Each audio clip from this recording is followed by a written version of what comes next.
Happy Wednesday, mathematicians. Today for Math Workshop, you're going to need your math notebook, glue stick, pencil, and your highlighters, and your blue math resource folder.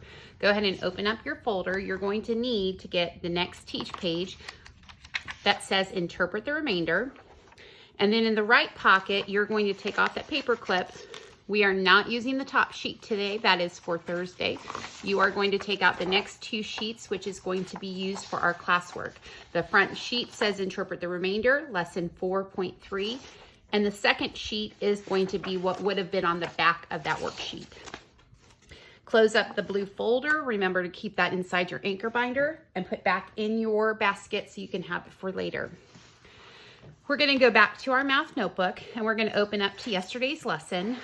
Yesterday's lesson, we talked about how to find remainders when we were dividing and how to set up our problems to be able to show visually the groupings to indicate how much is in a group to be the quotient, and then if there's any leftover amount to be what we call the remainder. Remember to have checked your classwork. That is the front side of both of the workbook pages given yesterday, page 69 and 71. Remember to check those with the answer key. The most important part for you when you're solving, you were asked to use the method shown to you in the lesson. Some of you just put an answer on your page and you did not get credit because I don't know how you solved. And in math, the most important part is the showing how we're solving the problems, not just getting the right answer, but how did you get there? So please make sure that you look back at those comments so you can earn points back by showing the work on those previous pages and then resubmitting them. Today we're going to turn the page and we're going to write page 70, make sure, and 71. Then we're going to turn back to the table of contents and we're going to be continuing on with our lesson on remainders. But now it's going to be how do we use the remainder in a word problem. So this is called interpreting the remainder. So this is page 70 and we're recording the words interpret the remainder.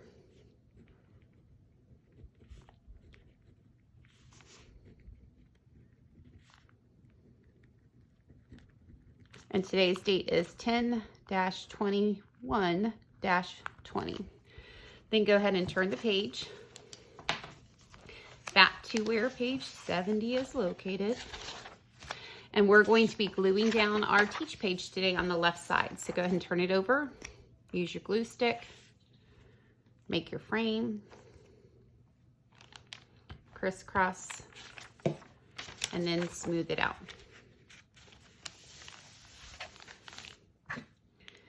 All right, we're going to be writing a lot of information down to keep track of, so we have notes to take. So make sure that you are following along, you're pausing the video when needed, so you can make sure that you have everything that you need to possibly do your very best with. So I'm gonna give you lots of tips and notes today.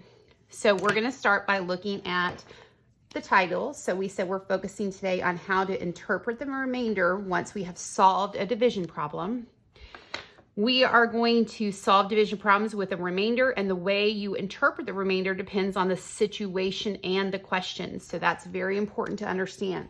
So in order to know how to answer a question, we have to look at the situation. Mrs. Ling's highlighter just kind of gave out. All right, so today we're going to learn 4 different ways. So go ahead and write 4 ways. So we're going to briefly talk about the names of the 4, and then we're going to go into more details of how to use them. So the first way is called write the remainder as a fraction. So this is going to help us as we transition into our fraction chapter in the next couple weeks, how to use our division answer to write an actual fraction, which will show us that it's part of a whole number. The second way to interpret what is left over as a remainder is to drop it. We don't even worry about it in the answer because it's not relevant to that situation. The third way we're going to talk about is when we add 1 to the quotient. So we're going to talk about how this is called rounding or round it. And the last way is way 4, when we only look at the remainder, and this is when we will use it. So we're going to go ahead and put that one highlighter away and take out your pencil. So the first way we're going to talk about, we're going to use the two words. This is going to be referred to as share it. So we're going to read through these problems and we're going to be able to understand how share it is the method for the way one. So it says Callie has a board that is 60 inches long. So I'm going to circle my information that I need to know. She wants to cut 8 shelves or shelves of equal length.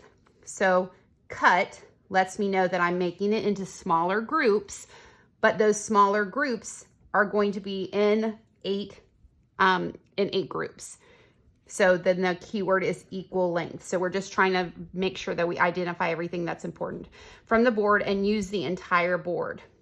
How long will each shelf be? So we are going to be looking at this as a length. So let's underline the question. When we divide our problem, we need to remember that even though this is written horizontally, we would have presented it by rewriting it with the tabletop division to say 60 is the total of the item. And in this case, it's 60 inches. And we're cutting into 8 shelves. So we can skip count by the divisor. So we can say 8, 16, 24, 32, 40, 48, 56. That's as close as I'm going to get to the dividend. So the amount of times I've skip counted, so the number on my hands is going to represent the quotient. The number that I sang in the song or what I sang in my skip counting is what goes underneath. And then we subtract to find the difference. So 60 minus 56 would give me the difference of 4. That number that's left over is smaller than the divisor, so I know that I am done dividing, but the 4 needs to come up to the top to represent my remainder. So my answer so far is 7 with a remainder of 4. But that is not the answer for the problem because it says how long will each shelf be? Well, I don't know how to represent a remainder of 4, so I need to look at how I can make this into a fraction to answer the question. So looking down, it says the remainder, 4 inches, so I'm going to just circle that as a reminder, can be divided into 8 equal parts. So if I know that I'm making 8 shelves and I only have 4 inches, how can I break those 4 inches into 8 equal groups? So the 8 equal groups is going to be the important part. So we're going to use what I have to be the remainder and how many equal groups or parts to a whole is representing the denominator, or that is where the divisor would have been. So my remainder of 4 is going to take the divisor and come across to be a denominator for the fraction. So we're going to say that is actually 4/8. So it says for us to write the remainder as a fraction, and that is why we call it share it, because we still have to break it apart even though it's small, and each shelf will be 7 4/8 inches long. We use this method, and we're going to slightly turn our notebook so we can write. This method is when we are using measurement. So when we have to be able to share the length of something, it could be sharing food or money. So we're going to write those little reminders to the side. So food, money, it could be fabric, and we're writing etc., meaning there's more items that we could be asked to share and we have to use all of something. Now turn it back to the side. The second way is drop the remainder. So this way we nickname or shorten to say this is called drop it. And we're going to solve the exact same type of problem, so using the same numbers, so we don't have to solve a different division problem, but the situation for those numbers is going to be different this time. So this time it says Callie has 60 beads, so we're still starting with the same dividend. She wants to make 8 identical bracelets. So once again, we're starting with the same divisor. So if we wanted to start by rewriting this, so we said 60 was the same dividend, 8 is the same divisor, and use as many beads as possible. So this is our hint for why we're going to be dropping it. And we'll talk about that in just a minute. On each bracelet, how many beads will be on each bracelet? So when we look at the situation, we're only looking at how many beads fit on a bracelet. We don't care if we have leftover beads because that's not what the question asked. It wants to know only on the bracelet. So we're going to use the same information that we solved in the original problem since we're using the same dividend and divisor. We said that 8 goes into 67 times because we got to as close as 56, which left us with a remainder of 4. So if we drop it, it says the remainder is the number of beads left over. So we don't care about those leftover beads that are still in maybe like a package. Those beads are not going to be used, so we're going to drop it. So I'm going to box the leftover words. We are not going to be using them, so we're going to drop the remainder. So this way we only focus on the quotient only. Okay, so our answer would be Callie will use 7 beads on each bracelet because we only care about the amount on a bracelet, not the leftover beads that can't fit on a bracelet. So we're going to once again turn our notebook and we're going to write some keywords on the side. So anytime we're asked to use drop it or only to focus on the quotient, we might see words such as exact, exactly, adding just the into that. We might look at a full bracelet. So some of these words that indicate that we're looking at what is being used, not the leftover amount. All right, so we have gone over 2 different strategies so far on how to interpret the remainder. So we're gonna go ahead to the next one. Way 3 says to add 1 to the quotient. So this way is nicknamed round up or rounded. So I'm going to put a little slash. You can say round up or round it.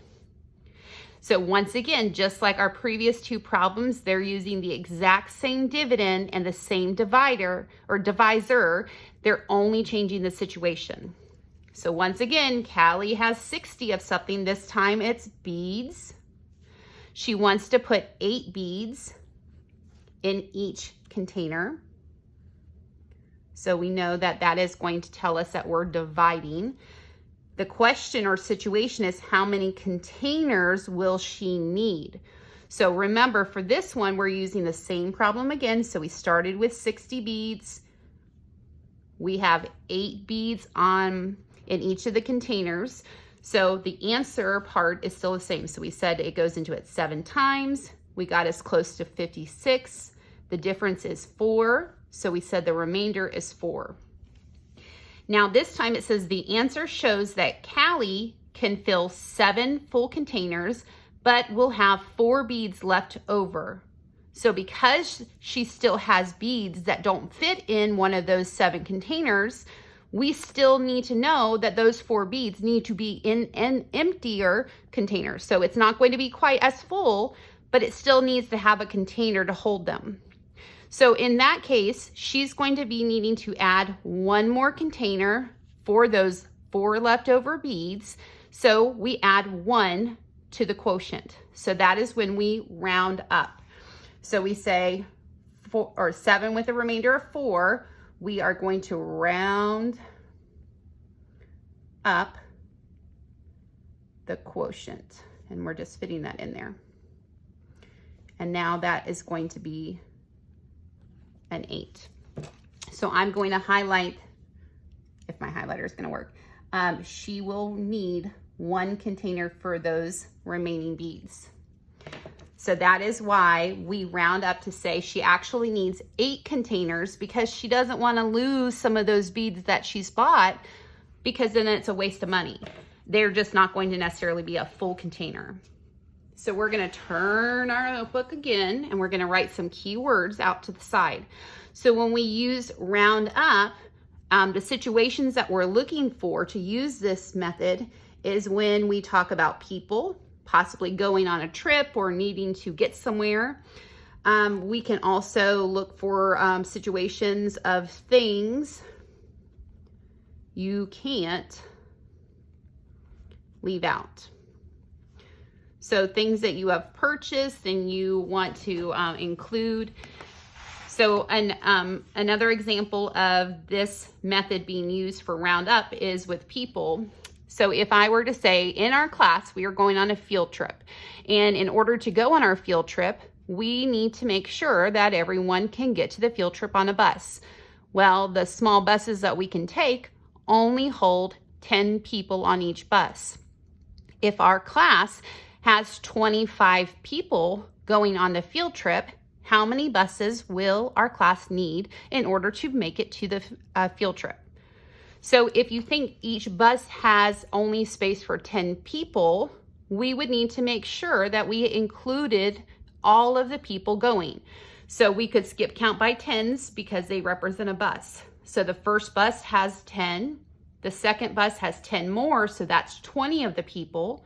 If we need another bus because we still have 5 people that need to go, we would need 3 buses to take. Even though the third bus is only going to be halfway full, those 5 people don't want to be left out because they didn't fit on the first 2 buses. So when we're talking about people, we need to use the round up method. The last method in interpreting the remainder is called use it. So this is when you only use the remainder. You are not going to use the quotient for any part of the answer. So the example problem is once again using the same dividend and the same divisor in a new situation. So it says Callie has 66 stickers. She wants to give an equal number of stickers to 8 friends. So once again, equal number just indicates that we're going to be dividing. 8 friends, we said, is the divisor or the amount of groups. The next part, she will give the leftover stickers to her sister. That is going to be very important for how we identify this to be a problem that we are only using the remainder. How many stickers will Callie give to her sister? So we need to make sure we underline it, but we also box that the only number that makes sense for the answer is the amount for her sister. In the previous sentence, it says she will give the leftover stickers to her sister. So only the remainder is going to her sister. So once again, let's set up our problem. We said 60 was the divisor. 60 was the dividend. 8 was the divisor. We said it went into there 7 times because it got up to 56. We had 4 left over, so our remainder was 4. So all 4 situations, we received the same answer, but we had to use different parts of the answer in order to answer the word problem. So for this one, we said only the leftover amount is going towards her sister. So when we look, we can say, well, it was 7 with a remainder of 4. I'm going to cross out the 7, only focus on the remainder, and we're going to write gives to her sister. So the remainder is the number of stickers left over. We're only using the remainder as the answer. So Callie will give her sister 4 stickers. So once again, our last time of rotating that, we're going to say that oftentimes in a word problem, it will ask you to use, or something will be receiving the leftover amount. So if you see those key words for leftover, you know that you're only using the remainder for your answer. The 2 at the bottom are going to be practice problems that we're going to use. So in order to solve correctly, we have to read the word problem. We have to identify the way that we're going to solve. So above the problem, we're going to either write share it, drop it, round it, or use it. So for problem 1, it says there are 35 students going to the zoo. Each van can hold 6 students. How many vans are needed? So this is a problem that's similar to what we used for our example, for the rounded, because they're referring to people needing to all attend an event. So above our problem, you have to write the method in which you're going to be using. So we're going to round it. Next, we need to go back and find the important numbers. So 35 students is going to represent our dividend. So how many kiddos that are going to be going, that's underneath the tabletop. Each van can hold 6 students. So each van tells me that the 6 is representing the divisor. So that goes on the outside of the division problem. How many vans are needed? So for this one, we need to round up the quotient once we find it. So looking at our problem, our divisor is what we skip count by to get as close to 35 as possible. So we start with 6, 12, 18, 24, 30, 36. We never go over the actual dividend, so we take that one back away.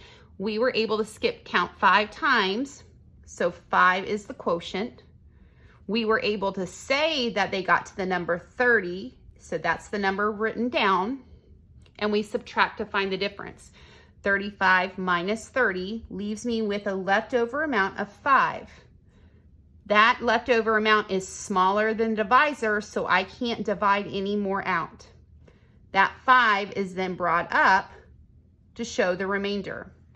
Well, now that I've solved the problem, I need to make sure that I answer it correctly by using the method that we referred. So it says to round it.